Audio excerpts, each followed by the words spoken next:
Guys দেখো আমরা এসে গেছি।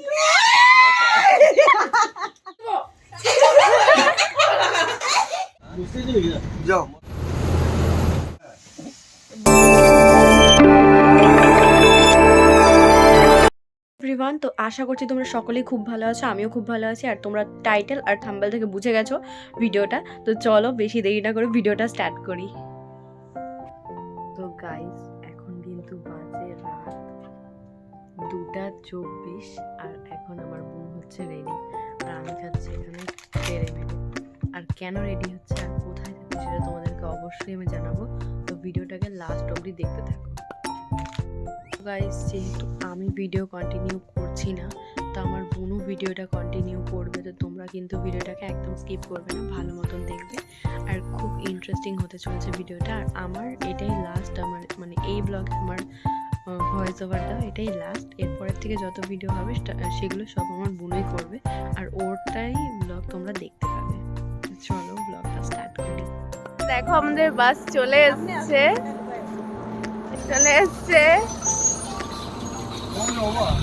এই যে। নমস্কার, কেমন আছো সবাই? আশা করছি সকলে খুব ভালো আছো। আমার একটি নতুন ব্লগে তোমাদের সবাইকে স্বাগত। বড়দের রইল প্রণাম আর ছোটদের রইল এত এত ভালোবাসা। যেমন কি তোমরা সকলেই জানো আমি কিন্তু যাইনি, আর সে কারণে কিন্তু আমি আমার বোনকে বলেই রেখেছিলাম যে তুই কিন্তু প্রত্যেকটা মুহূর্ত ক্যামেরা বন্দি করে রাখবি, আর তোরা বাড়িতে ফিরলেই আমি কিন্তু সেটা এডিট করে ইউটিউবে পোস্ট করব।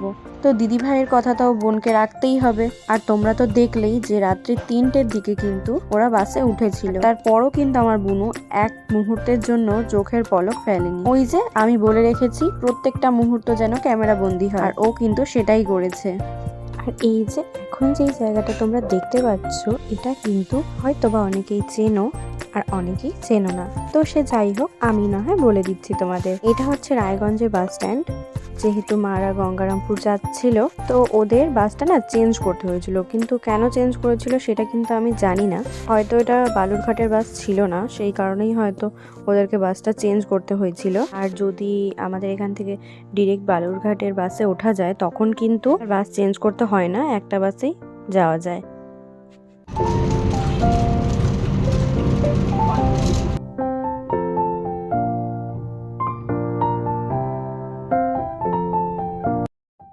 তো গাইস আমরা চলে এসেছি আর এখন হাঁটতে হাঁটতে যাচ্ছি সামনেই। হ্যাঁ এই যে সামনে বদ্দা ভাই যাচ্ছে, এই যে আমি আর মা। চলো যাই।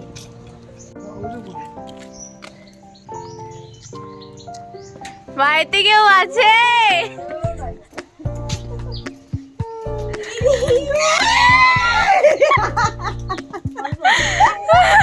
সত্যি এই মুহূর্তটা ভাষায় প্রকাশ করার নয়। এটা হচ্ছে সম্পর্কে আমার মায়ের বোন, আমার মায়ের বড় কাকুর বড় মেয়ে। আমার সম্পর্কে মাসি হলেও আমার থেকে বয়সে ছোট, আমি ওর থেকে বয়সে বড় হই, কিন্তু বয়সের থেকেও সম্পর্কটা কিন্তু আগে।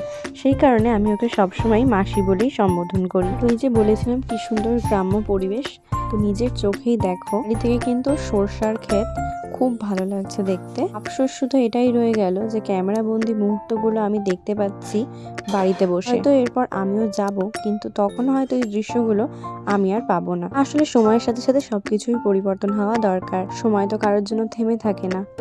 তো ক্যামেরায় তো সবাইকে দেখানো সম্ভব হয়নি হয়তো, বা বুনো আর কতই ভিডিও করবে তাই না, ওর তো আসলে এইসবের অভ্যেস নেই। তো যেহেতু আমি ওকে বলেছিলাম সেই কারণে ও অনেকটা চেষ্টা করেছে নিজের মতন করে ভিডিও নেওয়ার।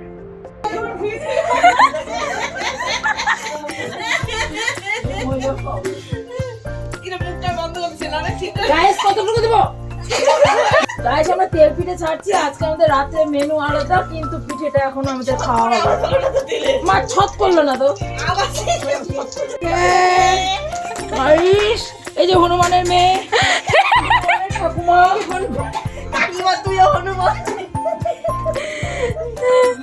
আমি এটা দিয়ে ক্যাপশন দিব। হ্যাঁ পিঠে কেন বললো না, আর পিঠে ছ্যাদ কেন করলো না? পিঠে বলেছে কিন্তু আমার শাশুড়ি হেসে ফেলেছে। শাশুড়ি বললো মুখ ফুলিয়ে কখনো পিঠে ভাজতে নেই। আমরা যে সুশি বানাচ্ছি এর থেকে হবে ভুসি। তারপরে হবে গরুর যে ভুসি। খাবে সেই হয়ে যাবেন খুশি। যেই খাবে আজ বুঝি না। আমি বলছি।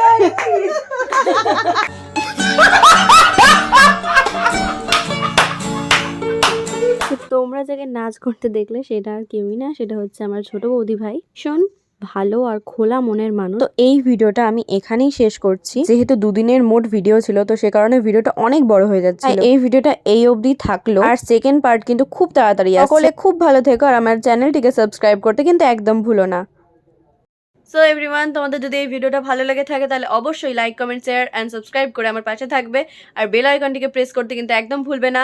আর খুব তাড়াতাড়ি এর সেকেন্ড পার্টটা আসছে। তো আজকের জন্য বাই, দেখা হবে নেক্সট ভিডিওতে।